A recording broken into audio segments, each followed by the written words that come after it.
Hi guys, welcome to the channel. This is What If Goku Was in Fairy Tail. Before we start, remember to like and subscribe to help the channel.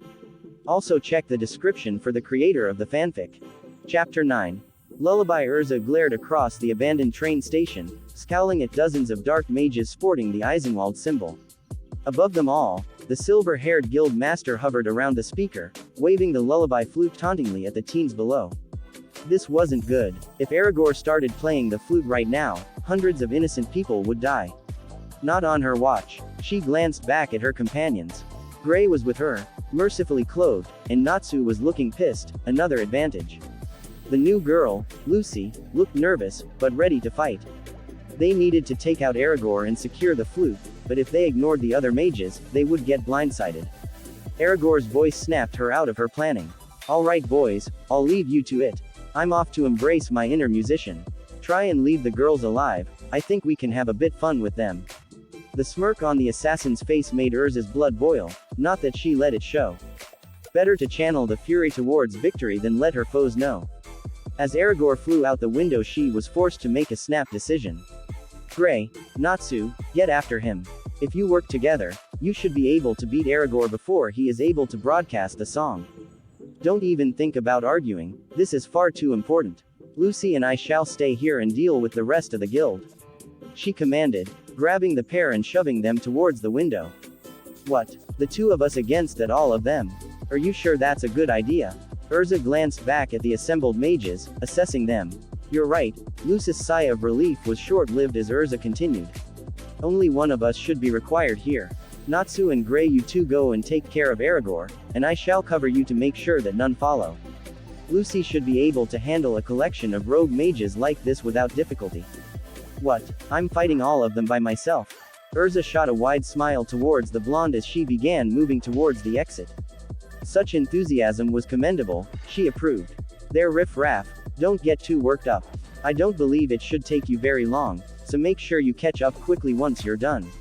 Erza turned back, moving towards the window. Aragorn was getting away, so there was no time to waste. Lucy stared at the mob in front of her in disbelief. She jumped when Happy flew up and landed on her shoulder. Don't worry, Lucy, I'm here for you. The cat said, giving her a thumbs up. Lucy smiled shakily. She wasn't exactly sure what help the cat would be, but hey, it was something right. She took a calming breath and gripped her celestial keys. She was a mage of fairy tale now, and fairies never back down from a fight. Alright, I'll do my best. I'm afraid, your best will not be enough. A metallic grating voice, like someone had gargled a cup full of screws, spoke out. Erza abruptly brought herself to a halt, her eyes wide in disbelief. She knew that voice. She turned, catching sight of a large figure shoving his way through the crowd of Eisenwalders. He threw his cloak to the side and Erza narrowed her eyes in recognition. Ajax the armor. She deadpanned. I haven't seen you since you tried to enslave Goku and I years ago. You should not have come here. I defeated you when I was nothing more than a child, and your chances are no better now. Ajax shot the knight a toothy grin as he tossed his shirt aside to join the cloak on the floor. The muscles rippled across his battle-scarred chest as the slaver brought his hand up to a pale pink scar. Erza remembered Goku leaving on him. Truly a shame that I couldn't capture you that day. Looking at you now, I might have even kept you, for my own pleasure. I suppose I could make up for lost time. Erza grit her teeth and closed her hand around the hilt of her blade. On second thought, Gray and Natsu would be fine on their own for a few minutes.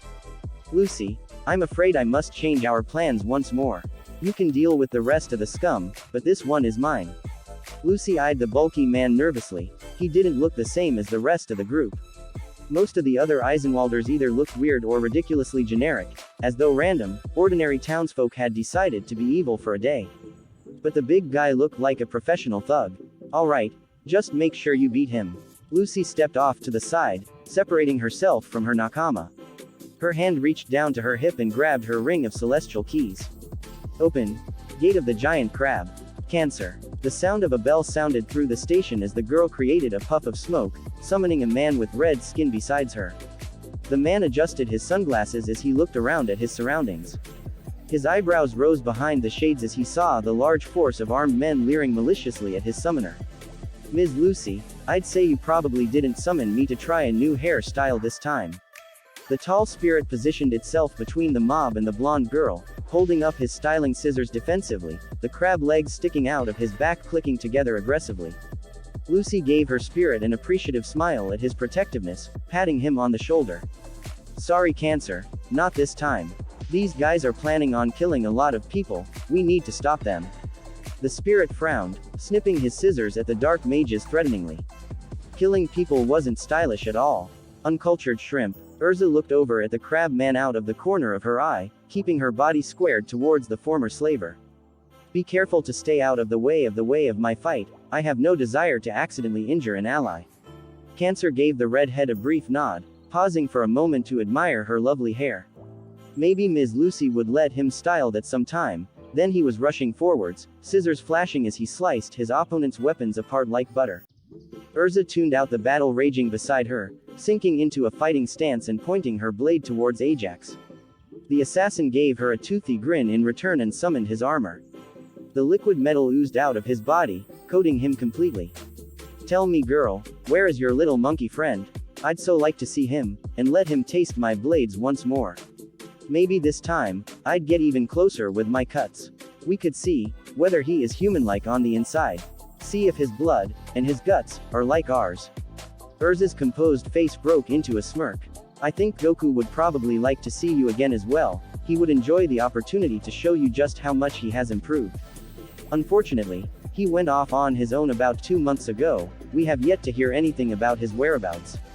So I'm afraid you'll have to settle for me. Shame, I'd like to see his face, as I made him, watch me break you. With a snarl Ajax surged forwards, spawning massive spikes all along his body. Erza thrust her hand forward at the man, sending forth a burst of magic to blast away her armor like their previous encounter.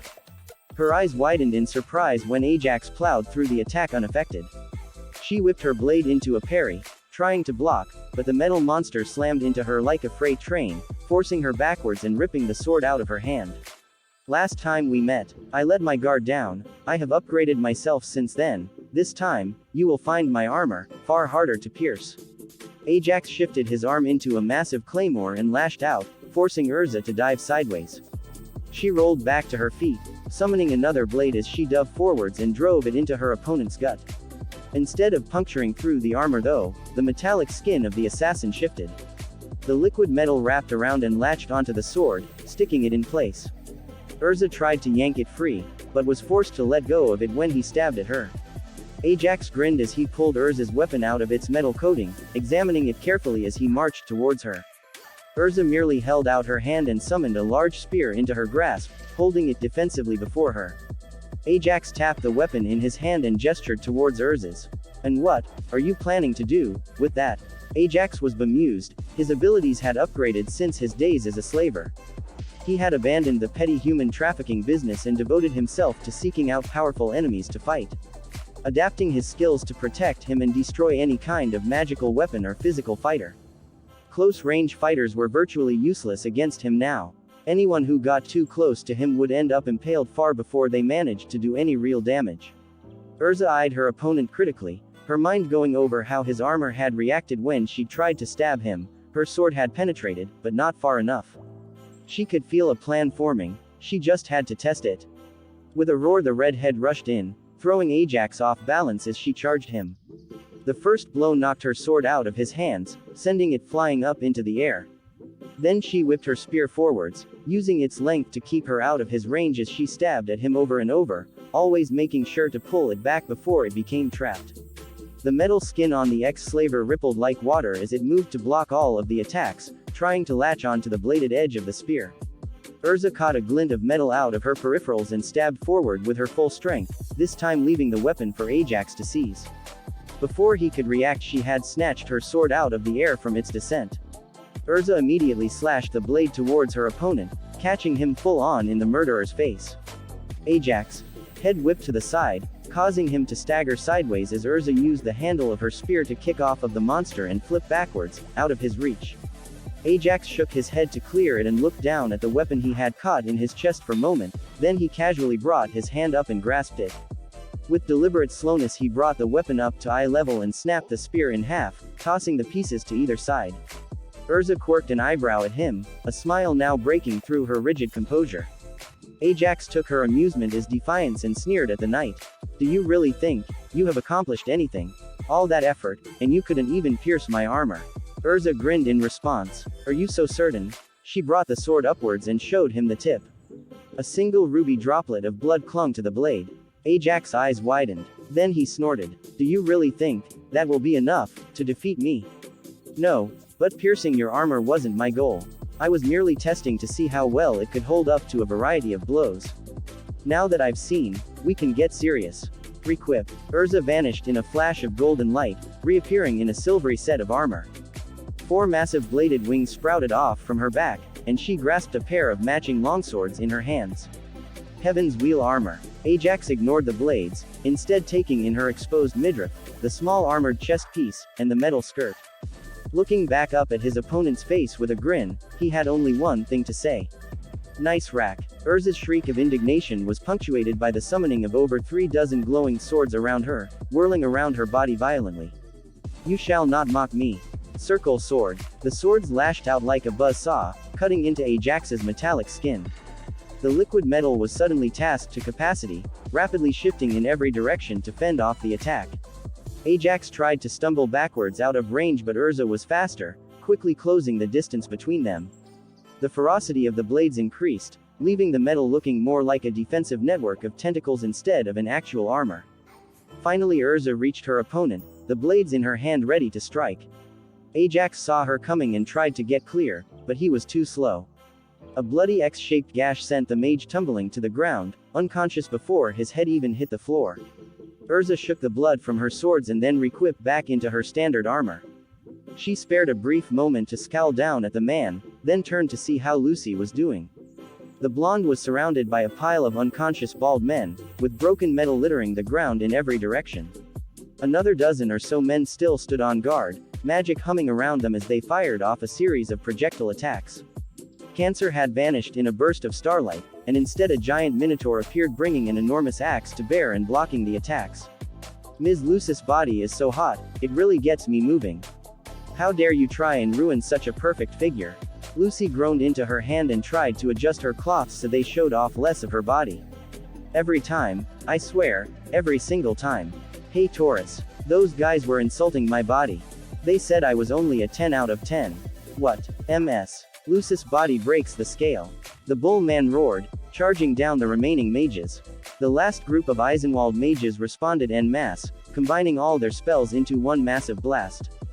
Taurus charged straight at the energy ball, twirling his axe around in his hands. He shifted his grip, holding onto the giant weapon like a baseball bat and swung the massive blade to crash into the attack. The collision sent the bull man stumbling back a few steps, but launched the blast right back at the mages. None of the remaining Eisenwald members had any time to react at all before the ball detonated amongst them, sending shrapnel in every direction. When the smoke cleared, all that remained was a groaning pile of unconscious dark mages. Erza gave an appreciative nod towards the younger girl. Lucy grinned back, but then stumbled, slowly sinking to her knees. Sorry, I used a bit too much magic. Give me a minute, I'll be fine. Don't worry, take your time. I'm going to go and try and clear out all civilians in the area. We have no idea where Aragorn is right now, so we need to make sure that as many people as possible are out of range of Lullaby.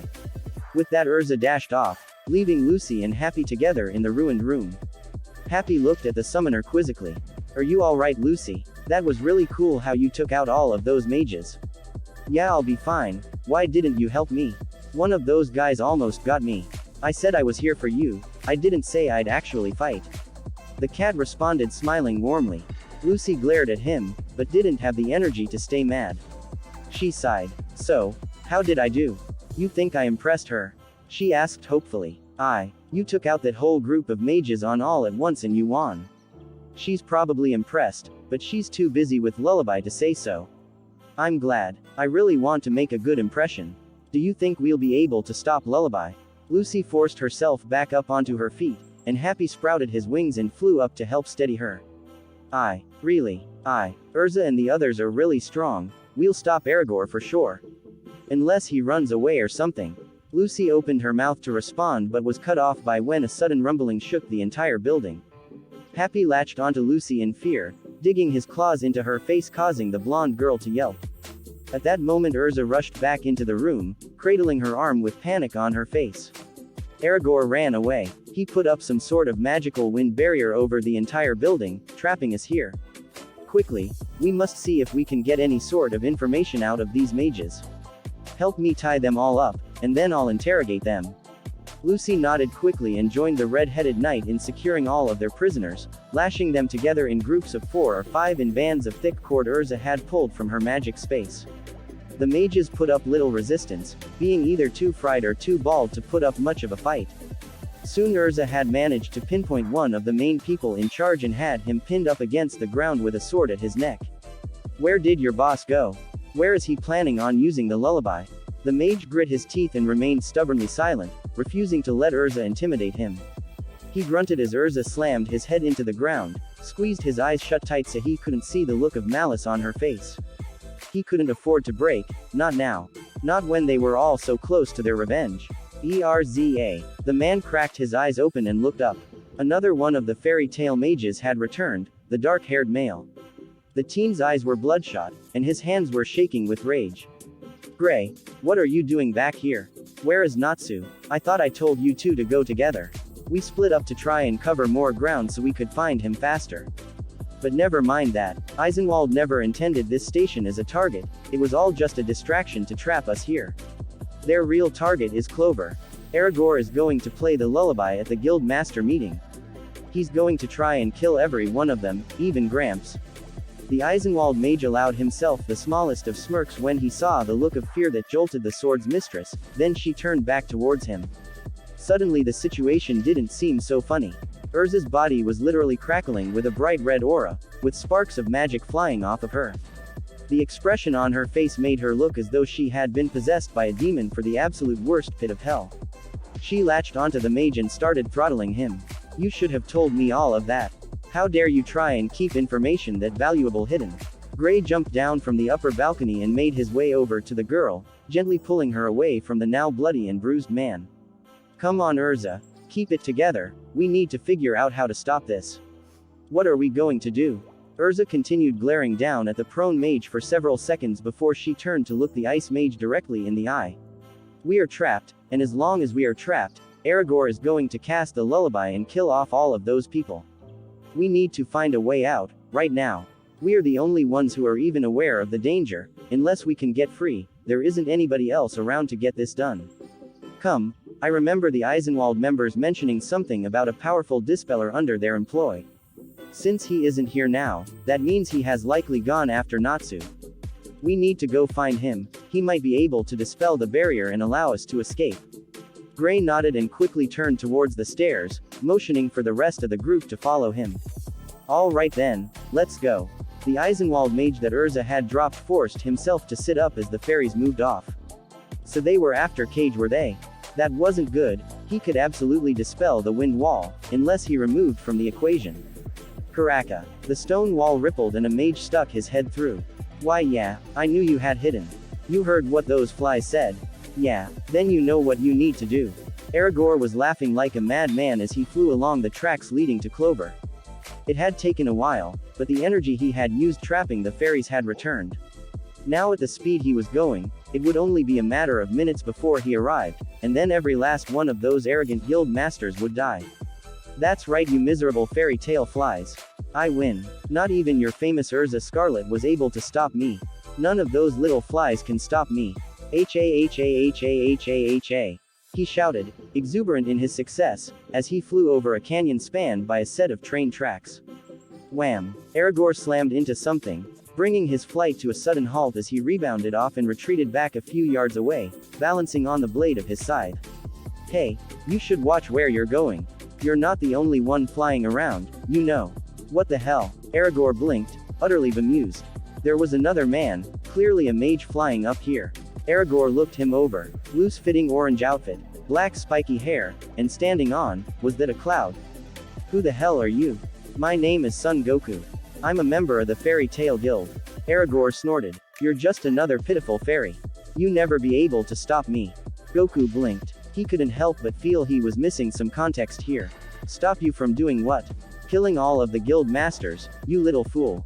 Kill the guild masters. Oh yes, with the lullaby flute in my possession, I shall play the death song and kill every single person who hears it.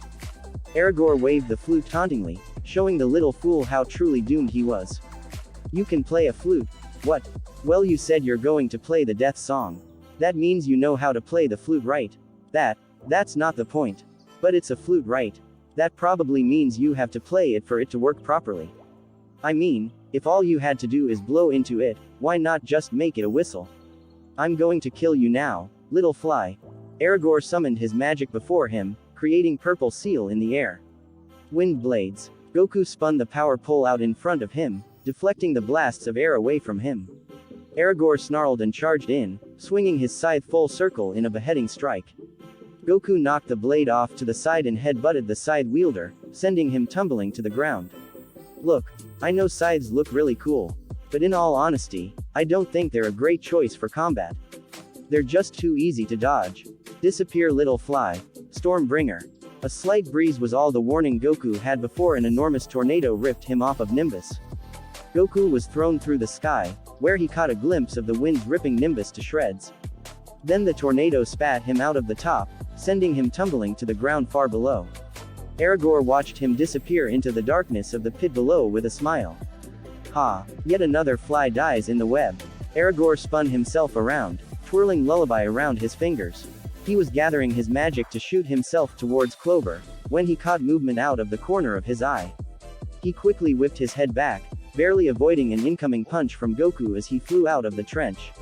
Goku twisted himself in midair, landing on the bridge spanning the chasm. Erza lowered himself to land across from the orange-clad ferry.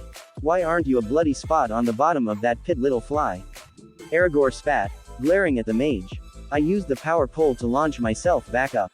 But why did you have to blow up Nimbus? It'll be hours before he reforms, now I'm going to have to walk all the way back home.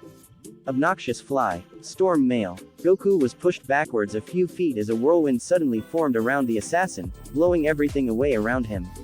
Goku brought up an arm to try and shield himself from the wind and secured his grip on his staff with the other. With a laugh, Erza swung his arm, sending out a barrage of wind blades straight at the fighter. Goku yelped as one of them sliced through his sleeve and quickly began maneuvering the power pole around to deflect the rest. The second there was a lull, he charged, rushing straight at the assassin. Erza smirked, allowing his wind armor to knock the teen back, sending him flying across the bridge and the staff tumbling out of his grasp. Before Goku could react, Erza flew in and snatched the staff. Let's see how well you do against me without your fancy stick. With that, Erza tossed the staff into the air, followed by a massive burst of air that sent it sailing off into the horizon. Goku watched in horror as one of his grandpa's only possessions vanished from sight, and then his eyes narrowed and his lips pulled back into a snarl. It was official. He was angry. I'm going to make you pay for that. Erza chuckled, shaking his head. Little fly, you won't live to even be able to try. Amara Baram. A massive blast of wind burst across the bridge, slamming into Goku head-on. Erza smirked to himself as he allowed his armor to drop, staring into the dust cloud to trying to determine just how much of his opponent's corpse was left. RRRRAAAAGGGGHHHHH. Erza didn't even see the movement. 1 second he was searching for his opponent's body, the next moment he had a fist buried in his chest. The assassin coughed blood, doubling over as he struggled to regain his breath. Goku brought his leg up and slammed his heel down on the injured man, smashing his head into the bridge and knocking him out cold. Goku waited for several moments for any sign that his opponent was still conscious or a threat. Seeing none, he gingerly reaching into the man's pocket and pulled out the flute. With a grimace, he stashed the dark magical item in his belt and began walking down the tracks away from Clover. Erza struggled to keep her eyes open as the magic mobile made its way down the train tracks after Erza. She was channeling in far more magic than what would be considered safe. She was pushing the vehicle to its absolute limit. Even so, she knew that she wouldn't be able to catch up to Erza in time. The only chance they had now was that Natsu and Happy had managed to find the assassin and were slowing him down long enough for the rest of the team to catch up. Erza's eyes drooped for a moment, barely keeping them open. Then they closed just for a moment. The next thing she knew, the entire car shook as it hit something. The redhead quickly slammed on the brakes and brought the vehicle up to a stop. Behind her, Gray hopped out of the car and let out a loud moan. Damn it, hothead, what the hell are you doing here? Don't tell me Aragorn beat you that fast. With growing dread, Erza forced herself to stand and climb out of the car, with Lucy quickly following. Erza held up a hand to hold the girl back. Keep an eye on Cage, we don't need him getting loose while we are distracted. Lucy nodded and hung back a bit. She glanced back inside the carriage and saw Cage was still unconscious, and then began looking around the area. Natsu lay on the ground out cold, with Happy sitting nervously beside him. Gray let out a small burst of frost and fired it straight at Natsu's face. The boy woke up with a jolt, lighting his fists aflame and looking around wildly. What the heck happened? What hit me? Erza glared at Natsu with dead eyes, scaring the anger right out of him. That is what we are trying to ask you, Natsu. What happened to Aragorn? Well, we never really caught up to him. 1 minute we are flying through the air full speed after the creep, the next second some red thing comes flying out of the air and hits me dead in the face. Happy drops me, and the next thing I know the stripper is blasting me in the face. Erza continued to glare at the fire dragon slayer, making him shrink back. Natsu, is this what hit you? The rest of the group looked over to see the blonde holding a red staff. Natsu's eyes lit up with anger, but Gray held him back, a look of disbelief on his face. The look was mirrored on Erza's face as she walked over and took the pole away from Lucy. I've been hit with that enough times to recognize it. This is Goku's power pole. What is it doing all the way out here? You don't think he ran into Aragorn, do you? Maybe he was flying that stupid cloud of his, and they ran into each other. Erza looked over at Gray, her face taking on a nervous expression. Goku probably wouldn't even know who Aragorn is. He probably got attacked. There is absolutely no way he would ever let something happen to this staff, it belonged to his grandfather. Quickly, everyone into the car, we need to find him. The fairy tale mages all clambered into the car and Erza hooked herself back up to the engine and the group shot off, moving even faster than before despite the added weight. They drove in silence for several tense minutes, with a million thoughts running through Erza's head. Aragorn was a powerful mage, he might well have been strong enough to defeat Goku if he caught him off guard. He would never have separated from the staff if he could help it, so that could only lead her to believe that something had happened to him. Could she handle losing someone close to her again?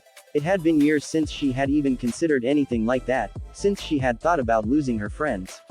Over time the thoughts of what had happened at the tower, while not fading, had gradually numbed, they no longer hurt her the same as they had in the past. But now it was all rushing back, all of the fear that had plagued her for so long. Look, up ahead, Erza snapped herself out of her inner thoughts and looked up. Ahead of them, a single figure was walking down the tracks towards them, dragging something behind him.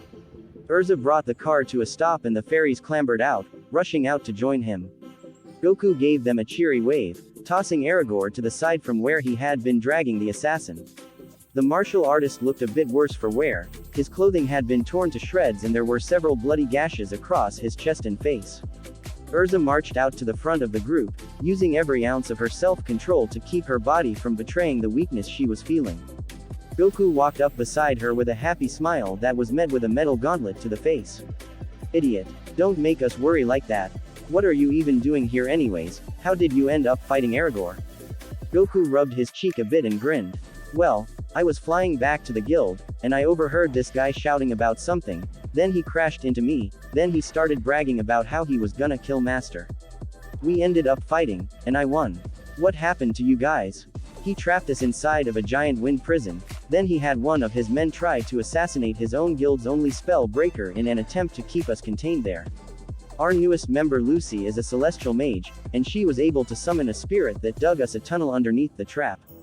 Goku turned to face Lucy who gave a nervous wave. Goku walked over and shook her hand, the same smile still on his face. Nice to meet you, I'm Goku. Glad to have some more friends around. Thanks. It's nice to meet you too. Oh, here, we found this a few miles back, Gray said it belongs to you.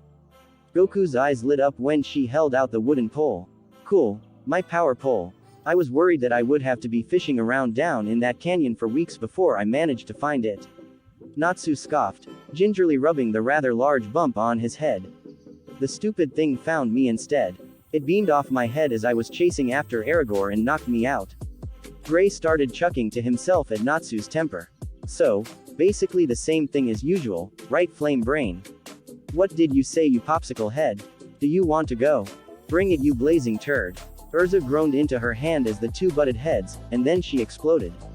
Listen up, you idiots. I said that you two aren't supposed to be fighting while we are on this mission, and I meant it.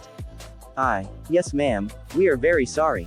The two had linked arms and were doing their very best imitation of happy, making Lucy snigger. Goku put the power pole back into its sheath as he laughed at his friend's antics.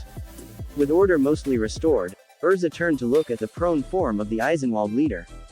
Now then, the only thing we have left to worry about is the lullaby flute. Oh, you mean this thing?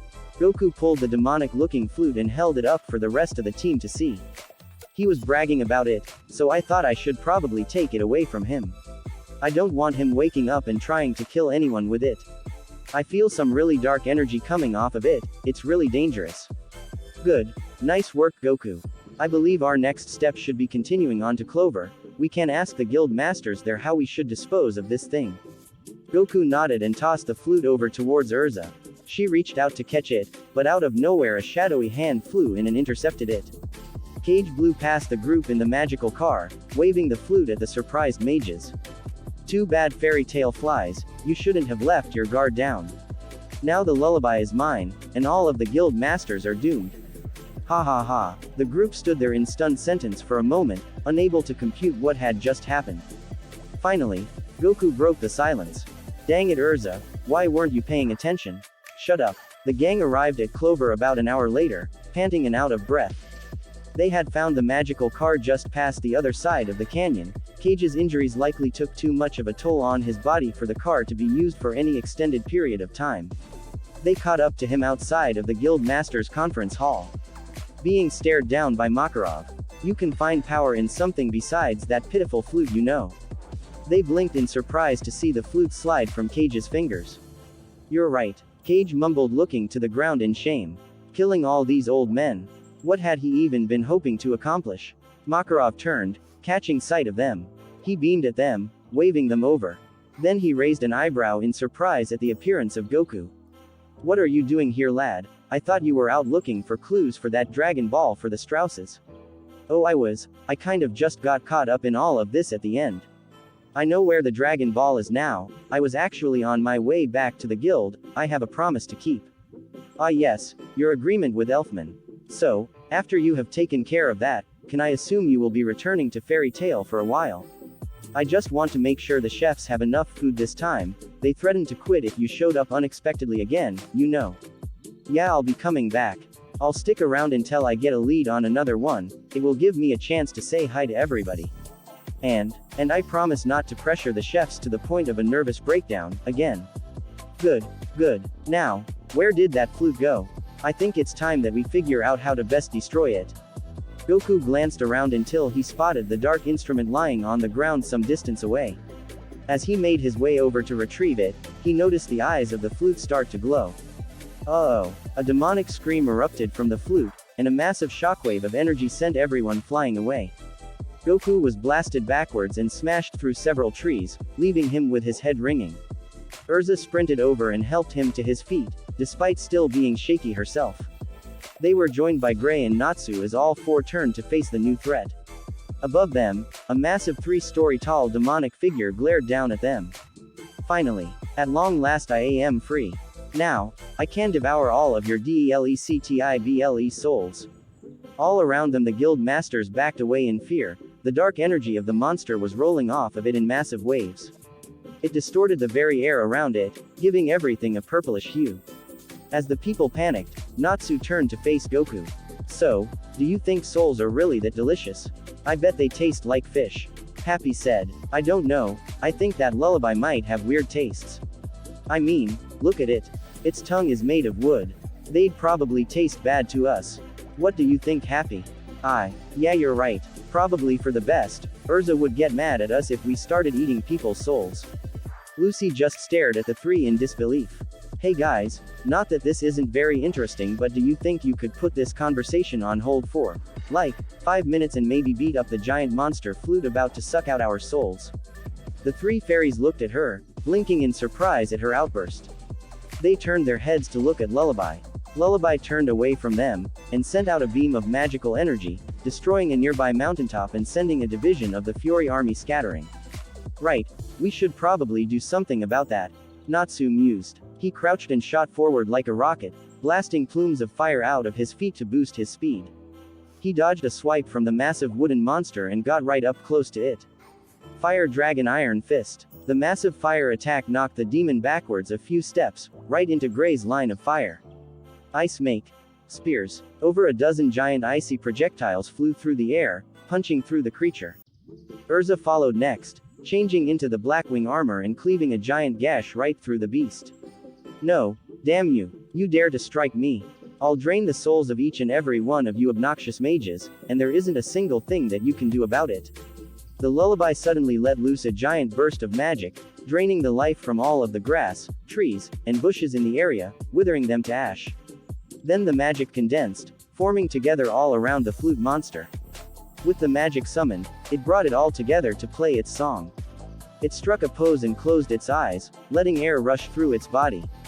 A terrible shrieking wheeze came from the demon. Everyone waited for something to happen. Aren't we supposed to be dead? Natsu asked, scratching his head in confusion. The Lullaby blinked for a moment, then quickly tried again. Again the slight wheeze went off. But nothing else happened. What is happening? What did you do to me? From where she was hiding with the guild masters, Lucy suddenly perked up. I get it. Lullaby is a flute, and a wooden one at that. It needs to be in a certain shape and condition to play its music, and since it got so many holes punched through it, it can't play any music. Natsu looked up at the damaged monster and muttered to himself. So all that build up and worrying about this stupid thing, and all we had to do was just smack it a few times and it becomes completely useless. What a letdown. Letdown. You bastard, I'll show you. The creature fired off a massive fiery blast straight down towards the group. Natsu smirked, jumped directly in front of it, and inhaled. The entire attack disappeared down the Dragon Slayer's throat, leaving the giant demon gaping. Hey Goku, back me up. The woozy martial artist nodded, bending his knees and cupping his hands behind him. Ka, me, fire dragon, ha, me, roar.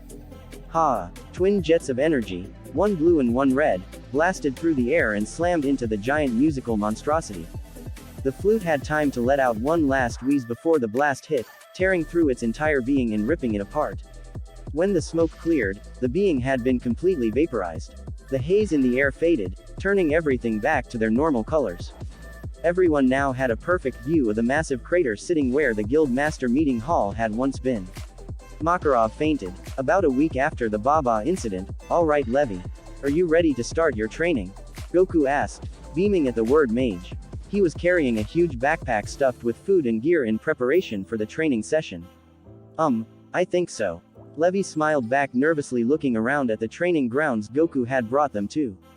Her eyes kept drifting over towards to several boulders covered in cracks and suspiciously fist-sized holes. She adjusted her much smaller pack. Great. Here are a couple of 20-pound weights. Wah, come on. Don't be shy. Strap them to your legs and start running. Goku, I don't think you understand how my magic works. What do you mean? Goku, my magic doesn't actually depend on my physical strength. It doesn't matter how vigorously I write a word, it still says the same thing. Why don't I explain it in a little more detail? Okay. Goku sat down, watching as his friend pulled out a light pen.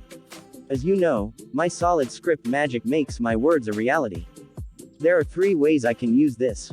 First, there is creation class word magic, meaning that the words I write take on the property of their meaning. For example, if I write the word, fire. Her pen blurred, writing out the word. It floated in the air, the letters flickering in the wind. Goku eyed it critically, and then stuck his hand in it. Yep, it's fire. Goku. Levy erased the word as quickly as she could and grabbed his hand. Examining it, you're not burned. Nope. Regular fire isn't enough to hurt me. He grinned. You do understand that's not normal. Right? Yeah, sure. Goku waved off the thought. I get that part of your magic. What is the other 2 ways? You mean what are the other ways? Levy corrected. What you said. Okay. The second use is enchantment type words. If I write certain kinds of words, they exert their meaning on their surroundings. For example, she flicked her pen and another word appeared. Goku squinted at it. Distracting. He read, yes. This allows me to induce certain effects on my. Goku, are you listening to me? Huh, I said, are you listening to me? What? Goku asked absent-mindedly, his eyes still focused on the word hovering tantalizingly, just overhead. Levy rolled her eyes. I suppose I should have seen this one coming. She muttered as she erased the word. Goku blinked and his eyes shot back towards her. Sorry, what were you saying? Never mind. She sighed. Anyway, the last way I can use my magic is through personal enchantment words. If I write a word on someone, I can influence them. Really? Goku jumped to his feet excitedly. That sounds like fun. Write something on me. He shoved his hand towards her. Are you sure? Yep. Okay. She gripped his hand and wrote something. Goku stood still, arm extended and beaming at her expectantly. Then his hand plummeted downwards, slamming him into the ground. What did you write on me? He asked, grunting as he forcibly pulled his hand out of the hole it had made in the tightly packed ground. I wrote, heavy, so it made your arm heavy. Writing a word on someone else applies the word's effects to him or her. It also applies it to them in their terms, meaning that the spell is acting by your definition of heavy, which is probably a lot heavier than mine. That's cool, he grunted, gritting his teeth as he held his hand above the ground. Suddenly the weight on his arm disappeared, toppling him backwards onto his back. What happened? Sorry, the magic in the word wore off. The power and duration of the words I write are entirely based on the amount of magical power I put into them. Normally the amount of magic I put into that word would keep it active for about half an hour. But it had to generate much more weight to actually affect you, so it burned through the magic much quicker. I kind of expected that really, with your strength you'd be hard to influence like that.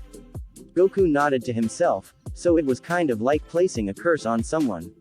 So can you hurt people with this? What if you wrote the word, pain on somebody? No, Levy shouted, looking horrified at the very idea. That's a dark type of magic. Goku, there is a variety of my kind of magic that can do that. But it is demonic in origin. My solid script is literally incapable of that. How so? Goku asked, cocking his head to the side. I mean, I can't see you writing pain on somebody, you're really nice. But why wouldn't it work? When I write a word on somebody, my magic interacts with their own. If I were to write a truly harmful word such as pain or death on somebody, it triggers their survival instincts, which takes form in a burst of magic that instantly negates the effects. My magic isn't aggressive enough to counteract that. Whereas, the word magic known as dark creature actively circumnavigates this and can inflict pain or kill. The closest my solid script could get is making somebody really itchy. Okay. Goku nodded to show he understood. She was the expert after all. That still seems to be a pretty strong ability though. You can write anything you want on people, provided it doesn't hurt them. Well yeah, but there is a problem, I have to be close by to write it on them. I'm not good at hand-to-hand combat, so it's dangerous. Also, if someone has much stronger magic than me, they can just break through the spell. Oh, so it is weak. No, it is not weak, it has a ton of uses. Levy protested. I get that, but you just told me that you aren't good at fighting. You're more of a support mage or something. Goku reasoned, completely oblivious to Levy's growing pout. You know Goku, there's more to being a mage than just beating up your opponent. Not all missions require you to hit something hard. You say that, but I haven't met a mission I couldn't solve that way. Levy frowned at him. Goku frowned back. Why did she look upset? So she wasn't a great fighter, that wasn't too big of a deal. Suddenly Levy smiled. Goku, would you like to play a game? Goku brightened. Now they were talking. He wasn't sure why she suddenly wanted to play a game. But hey, it was probably going to be fun. Levi reached into her pack and pulled out a few things. Okay Goku, here are the rules. I'm going to have this necklace on. She held up a piece of yarn with a shiny pebble on the end of it. I'm going to start this timer for 5 minutes, that should be plenty of time. She held up the timer to emphasize. Once the time starts, what you need to do is take the necklace from me. If you have it when time runs out, you win. If you don't, I win. That's all there is to it. There are no other rules. Nope, anything goes. But, no offense, if I hit you, I could seriously hurt you. Humor me. Levi walked to the other side of the training ground. She carefully wound the timer and placed it on the ground. She turned to Goku and smiled brightly.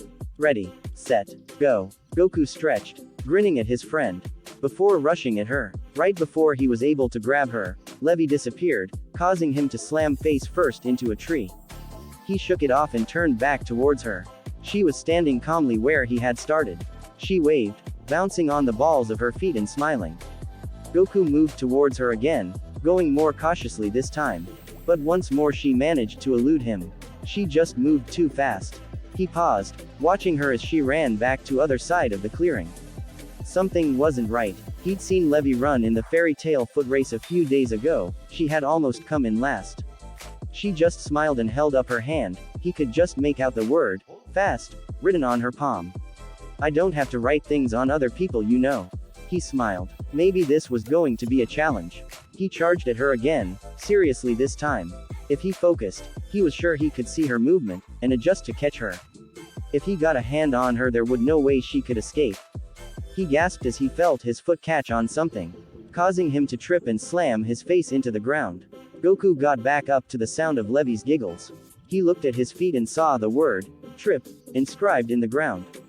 He turned back towards the word mage, who tried and failed to look innocent. You might want to watch where you step. Who knows what you might step on? I'll keep that in mind. Goku smiled. He glanced at the ground. He could just make out a few spots of ground that looked oddly disturbed. Levy must have taken advantage of when he had slammed into the tree. Still, no problem. He crouched and launched himself through the air. Levy's hand blurred and he could just make out the word, iron, rising in front of him. He spun himself around and slammed his leg into the word, shattering the barrier and sending letters flying everywhere. But the force of the blow had stopped his momentum. He landed just short of Levy, who darted forward and flashed her pen across his clothes. He looked down and glimpsed a word he hadn't seen before. Magnet, he guessed. Looking at Levy in question. She nodded approvingly and pointed behind him. He glanced back and saw the pieces of the word he had destroyed moving towards him. He leapt into the air. But the pieces followed him. They slammed into him in midair and sent him back to the ground. He picked himself off the ground with a grumble, pulling off pieces of shattered letters only to come flying back when he threw them away. Ignoring the chunks of alphabet clinging to him, he turned back to his opponent. She was on the opposite side of the clearing, once again. She waved back, a bead of sweat dripping off her face. He narrowed his eyes at her. His instincts were telling him to go after her and catch her as quickly as possible, but something about the way she was smiling at him was holding him back. Her pen was waving tauntingly through the air. There was no telling what might come out of it next. He needed a plan. He cast his eyes around the training ground. There was nothing helpful in sight. If he just charged in, she'd just give him another spelling lesson. He had to throw her off from a distance, so, oh. He pulled the power pole, and pointed it at her. His smile grew as Levy shrunk. Power pole extend. The magic staff shot off towards the little word mage, who ducked. Goku grinned. With a mental command he retracted the pole and shot it off again. Levy managed to dodge again, and again. But he could see her getting tired. This was great. He could strategy too. Levy's pen flashed, writing out the word, smokescreen. Goku smirked as a cloud of inky blackness burst into existence. He swept the pole sideways, across the ground. He felt the pole hit something and smirked as he heard Levy yelp. He withdrew the staff and used it to pole vault over any word traps left on the ground. Gotcha now, he yelled as he fell into the smoke cloud, right where he'd heard the yelp. Then felt himself collide with something distinctly not Levy-shaped. Whatever it was collapsed under his weight and shot back upwards, throwing him back out of the dissipating smoke. He landed on his feet and looked back. Levy was peeking out from behind another of her words. He squinted at the word. Boomki, bouncy. Levi corrected, panting with fatigue. Good try though. You almost had me the time, but you always just charge in, so it's easy to guess where you're coming from. You're looking tired, he replied, watching her wipe some sweat from her forehead. Maybe, but guess what? What? Ding ding, you're out of time. Goku spun to face the clock. There was no denying what she had said as the words, time's up, flashed above the device. No way. He'd lost. Aw man, I don't believe it. He felt a puff and the scraps of iron sticking to him vanished. He turned back towards his friend. She had sunken to her knees. Levy, are you alright? Yeah, she huffed, her chest bobbing up and down as she gasped for breath. Just exhausted. Phew, not used to throwing around that many words all at once. Yeah, but you won. Goku admitted, walking over to her, stretching out his hand to help her up. You beat me fair and square. She grabbed onto his hand and he pulled her up. She stumbled, and he caught her. Are you sure you're alright? To be honest, I'm not certain I can stay standing right now, and eat. She yelped as Goku turned and slung her across his back, piggyback style. Come on, let's get back to the guild. Okay. They sat in silence for a few moments as Goku carried her through the trees. So, did you get what I was trying to tell you? About the just punching people thing. Oh that, well, I mean you did beat me, but that was just a game, not a fight. But it still applies. Look, let's play pretend for a second. Let's say you took on a job that required you to prevent someone from being kidnapped. But the kidnappers managed to get them. You start chasing them, and one of them stays behind to delay you. They don't need to beat you, just keep you busy until the others can get away, just like I did. There are many types of magic that completely negate physical force, like being able to turn into water for example, your punches would go right through them. I see, and he did. Someone he couldn't punch. If he ever had to fight somebody like that, what would he do? Levy was right, he needed to get better. Not just stronger, but better. He needed to train his brain to fight smarter. Hey Levy, yeah, I think we should try that game again. I need to get better at fighting with my brain. A thought struck him and he smiled, turning his head to look at the word mage.